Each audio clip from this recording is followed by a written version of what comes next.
Hello അസ്സലാമു അലൈക്കും.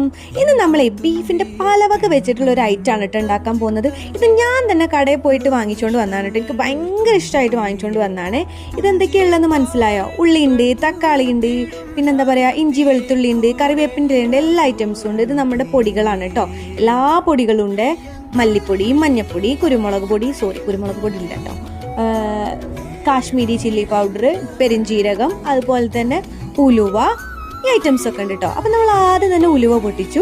അതിന് ശേഷം നമ്മൾ എന്താ ചെയ്തേ, വലിയുള്ളി ഉണ്ടല്ലോ അത് അരിഞ്ഞതിട്ടു കേട്ടോ. 2 വലിയുള്ളി എടുത്തിട്ടുള്ളൂ. പിന്നെ കുറച്ച് ഉപ്പിട്ട് കൊടുത്തു. അതൊന്ന് ജസ്റ്റ് വഴണ്ട് കിട്ടാൻ വേണ്ടിയിട്ടാണ്. അത് വഴണ്ട് കുറച്ച് നമ്മൾ ഇതിൻ്റെ കൂടെ ചെറിയുള്ളി അരിഞ്ഞതും കൂടെ ഇടണമായിരുന്നു. അത് ഞാൻ മറന്നുപോയി. കാരണം കുറേ കാലത്തിന് ശേഷമാണ് വേണ്ടിയിട്ടൊന്ന് കുക്കിങ്ങിന് വേണ്ടിയിട്ട് അടുക്കളയിലോട്ട് കയറുന്നത് കേട്ടോ. അപ്പോൾ നമ്മൾ അതിൻ്റെ ഇടയിൽ കൂടെ കൊണ്ടുവന്നിട്ട് നമ്മൾ ചെറിയുള്ളി ഇട്ടു കേട്ടോ. ചെറിയുള്ളി ഇട്ട് ഇളക്കി കൊടുത്തു. അതിന് ശേഷം നമ്മൾ എന്താ ചെയ്യാൻ പോകുന്നത്, ഇഞ്ചി വെളുത്തുള്ളി പേസ്റ്റ് അല്ല ചതച്ചത് അത് ഇട്ട് കൊടുത്തു. അതിനുശേഷം നല്ല നാടൻ കറിവേപ്പിൻ്റെ ഇലയാണ്. ഈ നല്ല നാടൻ കറിവേപ്പിൻ്റെ ഇല എത്ര വേണമെങ്കിലും ഉണ്ടെങ്കിൽ വീട്ടിലുണ്ടെങ്കിൽ അത്യാവശ്യത്തിന് വേണമെങ്കിൽ വാരി ഇട്ടോ.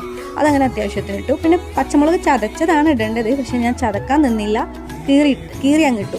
2 തക്കാളി ഇട്ടു. പിന്നെ പൊടികൾ നമ്മൾ നേരത്തെ എടുത്ത് വെച്ച എല്ലാ പൊടികളും ഉണ്ട് കേട്ടോ. മഞ്ഞൾപ്പൊടി, മല്ലിപ്പൊടി, മുളക് പൊടിയൊക്കെ ആവശ്യാനുസരണം ഇടുക. പിന്നെ പെരിഞ്ജീരകം, ഗരം മസാലപ്പൊടി, ഈ സാധനങ്ങളൊക്കെ ഇട്ടിട്ട് നന്നായിട്ട് നമ്മുടെ പലവക, അതായത് ബീഫിൻ്റെ എല്ല്, പതിര്, പിന്നെന്താ അതിൻ്റെ മറ്റ് സാധനങ്ങളൊക്കെ ഉണ്ട് കേട്ടോ. ഇതിലെല്ലാ സംഭവങ്ങളും ഉണ്ട്. ബോട്ടിയല്ല എല്ലാ ഐറ്റംസിൽ വരുന്ന സംഭവങ്ങളാണ്. അങ്ങനെ അതൊക്കെ ഇട്ടിട്ട് ഒരു 10-15 വിസിലടുപ്പിച്ചു.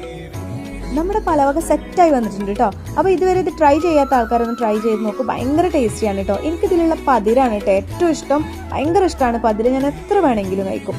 അവസാനം നമ്മളിതിലേക്ക് ചെറിയുള്ളിയും കറിവേപ്പിൻ്റെ ഇലയും കൂടെ തൂമിച്ചൊഴിച്ച് ഒന്ന് വരട്ടിയെടുത്താൽ സംഭവം പൊളിക്കും കേട്ടോ.